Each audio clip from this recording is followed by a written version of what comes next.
Hello, in this section, I'm going to show you how you can manage students and the respective information. That is very important part. So I want you to be attentive, okay? So to manage students, student information, you can basically find it here under student, mainly you can find it here under admission and under student center and under system management or system administrator. So in system administrator, you'll have archived students, all students that have left school. You'll find them here, not active student.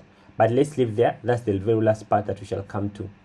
So admission. So this is a section where you admit new students. So if you are starting the system and you want to import the student in bulk, okay? So you can as well use this section of bulk import by just simply coming here and then click on new. Before you click on new, you first download the template, okay? So when you click on the template, the system will give you a template of what? Of students, all right? And open that template. So once you open that template, you'll find a structure where you can feed in the student information. So feed in here students in their what? Feed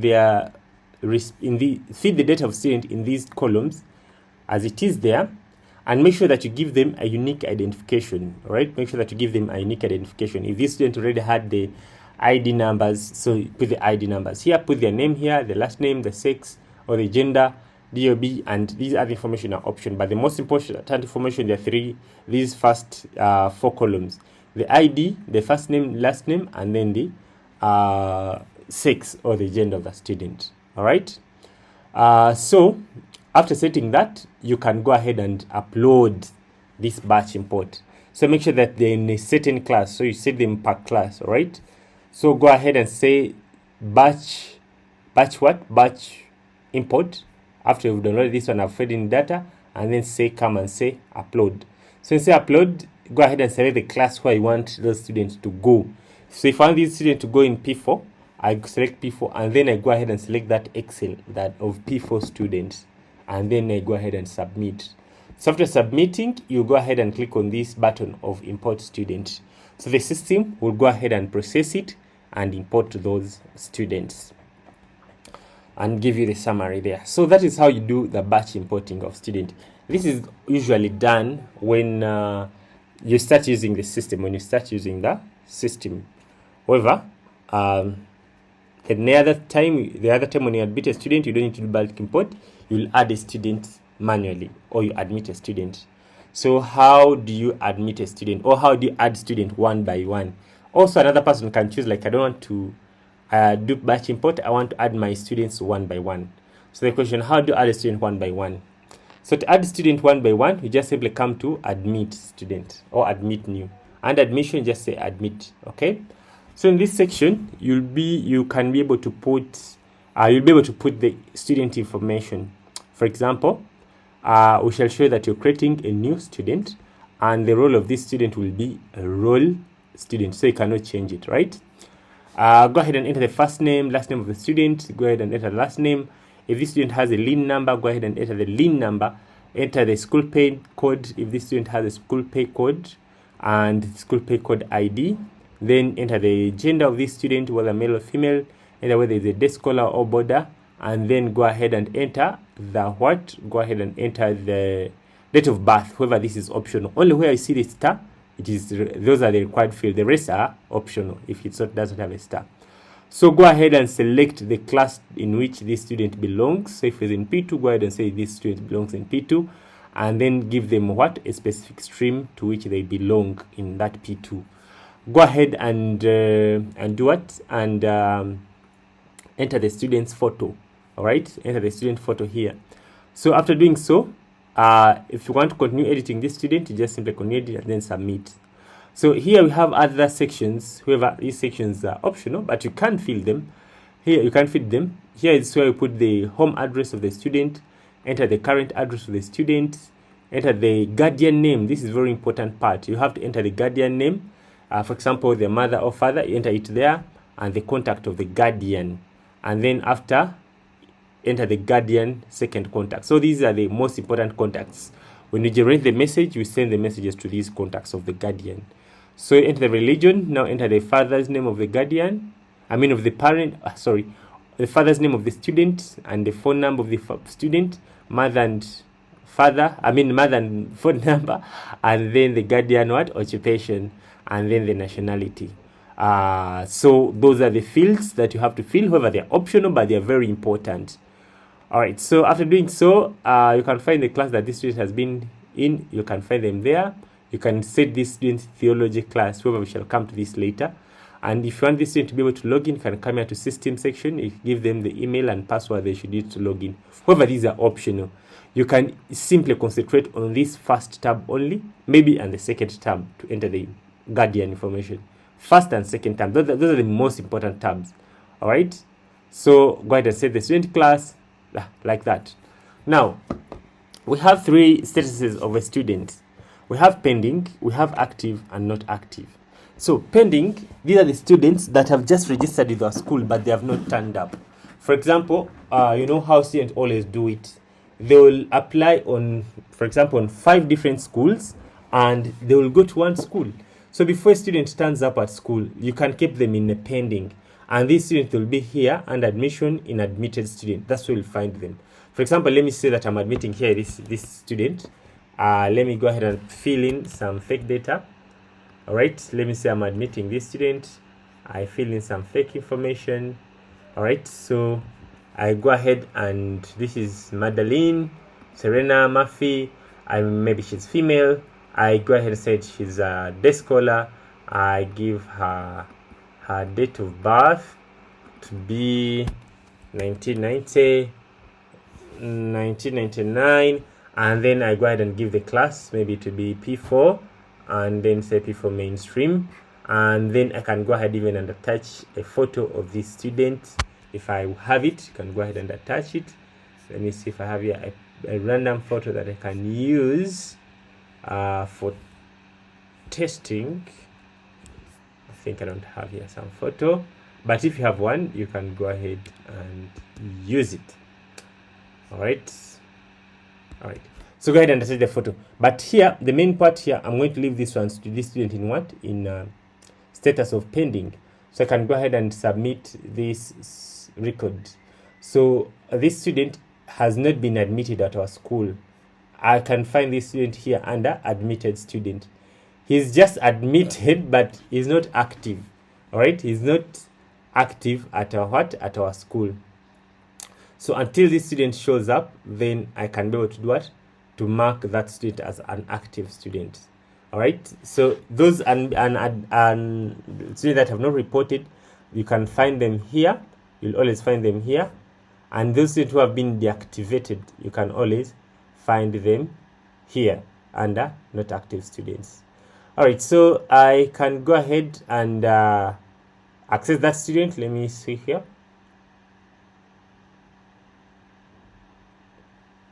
Just a second. I want to get the students that I've just admitted.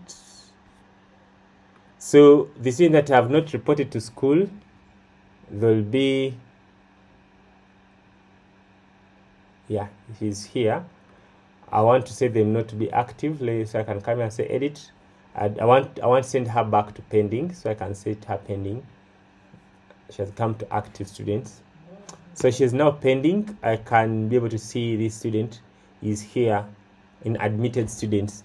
So say that I've not reported, always put them in admitted student until the student reports. Then you can go ahead and set them to be active. So I can generate the admission letter for this student by just clicking generate admission letter. The system will generate for me a PDF of admission letter for this student. So this is the admission letter that the system does what? That the system generates.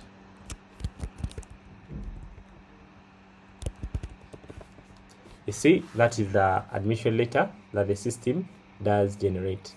So you still remember, if you want to change this information, you can go ahead and update this template here under system administration and documents. You can go ahead and update the template. If you still remember, here you can change it from here. You can change what it should show, what it should not show. For For example, if I want here to say maybe 2026, can go ahead and do that. And then the system, when I generate the next admission letter, the system will show the respective things that I'll have put there. So that's how you update the admission letter, something like that, right? So that is a sample of admission letter. However, I've told you can change anything in that admission letter. However, if this student has been billed, I'll show you the requirements and bills will show up here. All right, so that is how you set a student. So this student is not active yet, and I can find these students which are not active. I'm emphasizing this. You will find them here. All right. So if a student has not reported back, you can just leave them here in pending until they report back. Then you set them to be active. Even the imported students, you'll find them here in not active student until you set them to be active. Then they'll proceed into active section. So this is the student. I can set the agenda here. I can just do them on the same line without even changing anything. They're refreshing the whole page. All right. So what we're going to do, we're going to set this student to be active. So to set this student to be active, there are different ways of how you can do it. One, you can set one by one to be active by just simply coming to a student, click on edit, and then say this student is now what? Is now active. So when you say is now active, this student, and submit, this student will proceed into the what?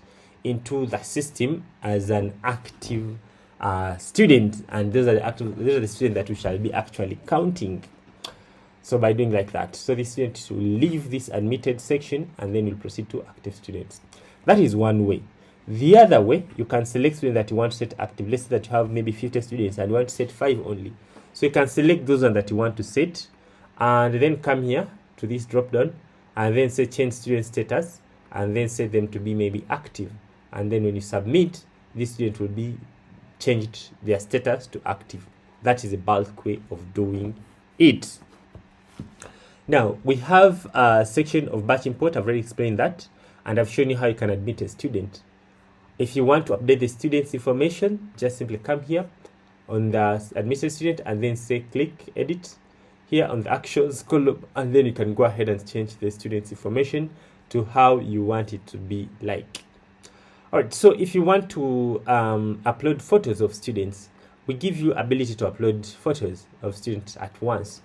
You can as well go ahead and click on new and then select the class of student that you want to upload. Then use the method either zip. So this zip, you'll have to select photos of students in zip format. And put them in a zip format. However, this student should have their photos named in one of these. It should either be their student ID number. I'll show you what is student ID number. The student ID number is this one here. If I come here to active students, the system will generate a student ID number from this section. So this is the student ID number. So you have to copy it. If you want to import photos in batch, you have to copy it and do it and name the photo to have that particular ID number, right? And then another way, you can either way set the first name and last name to be the name of the what? Of the photo, which are separated with the space or with a dash. However, this is not very recommended and you either better use the ID number. However, this one can lead to duplicates. Lead to misallocation of photo.